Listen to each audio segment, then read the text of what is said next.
Kalade in Rajasthan's Karoli district is the picture of rural tranquility. Nestled amidst mustard fields, it's home to just a handful of farmers. It also happens to be the childhood home of one of India's most hated men. This is the mud shack where Ram Singh and his younger brother Mukesh grew up.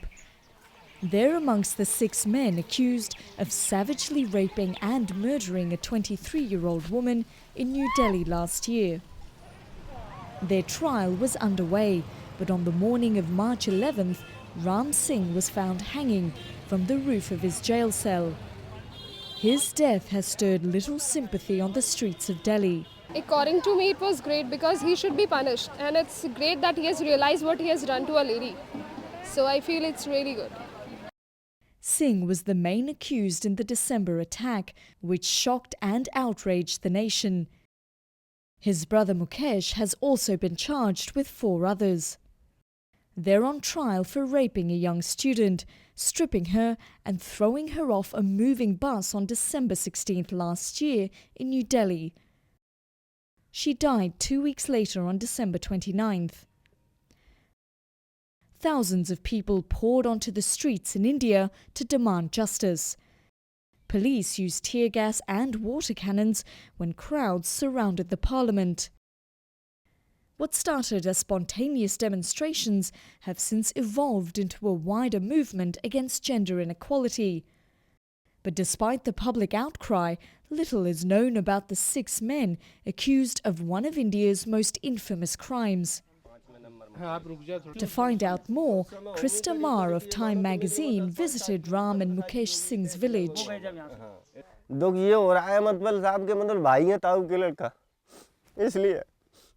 Bhompal is inconsolable in his grief. He and his father live just a stone's throw away from Ram and Mukesh Singh's home in Karoli district and have known them since they were children. School में नहीं जाते साहब, वो अपने लो मजदूरी में लगे रहते, वो तो घास लकड़ियाँ बेचते, घास होती है ना ये खोद के, ये मार्केट में ले जाते, लकड़ी लाते, ऐसा ही काम हमारा था साहब, जो क्या है कि घास लकड़ी बेचने का और आटा ले आते और खाने पकाने का, शुरुआत से ऐसा काम था. Pal says they grew up poor, without electricity, running water or even a toilet. Little has changed today. It's not surprising then that Ram and Mukesh Singh's parents decided to move to the bright lights of New Delhi when the boys were just children. But even at that age, they were witness to some harsh realities. Meera Krishna is a district official in Karoli. She says violence against women is a way of life here. अक्सर मैं आपको बताऊं, समस्या है करौली जिले में थोड़ा शराब की लत ज़्यादा है. करौली ज़िले में आदमी अक्सर दिन में मजदूरी करके आता है, बड़ा धंधा तो है नहीं, यहाँ छोटा मोटा मजदूरी करता है आदमी, और उसकी शाम को वो शराब पी लेता है. उसका महिलाओं को बहुत बुरी तरह फेस करना पड़ता है. शाम को वो झगड़ा भी करता है, परिवार में आके बच्चों को भी मारता है, महिलाओं को भी मारता है, और वो पैसों की शराब पी जाता है. Like millions before them, the Singhs moved into a tiny shack in a Delhi slum. Neighbours say the boys ran wild as the parents struggled to earn money. Many believe the influx of such economic migrants is responsible for the rising crime rate in Delhi.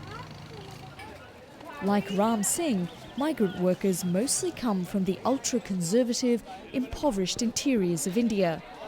They have neither the money nor the social connections to fully belong here. Sociologists believe this feeling of anonymity and isolation emboldens them to commit crimes. Delhi's crime scene is much worse today than it was, say, 20 years back. It's not because of poverty, because I think people were poorer then.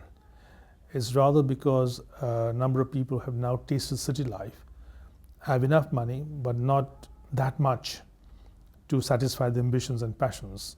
So there's that difference between being able to touch and grasp, and that is why they often turn to violence. Add to this the weak policing and rule of law, and you have a society where there's very little fear of punishment. Of the 635 reported rapes in Delhi last year, there was only one conviction.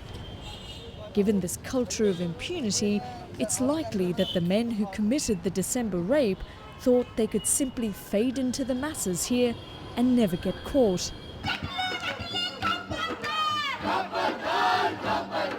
But no one could have anticipated the ferocity of the public's reaction.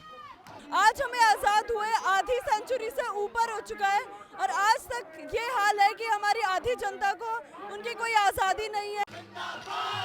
There is something deeper to this collective anger. These protesters are fighting not just against Ram Singh and his co-accused, but against traditional values that keep women in traditional roles. As long as they were behaving themselves in the kitchen and, raising children, running around barefoot was fine.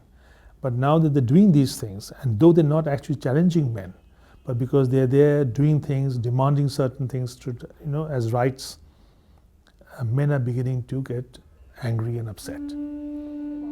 The young rape victim was just such a woman, an ambitious physiotherapy student who dreamt of traveling the world.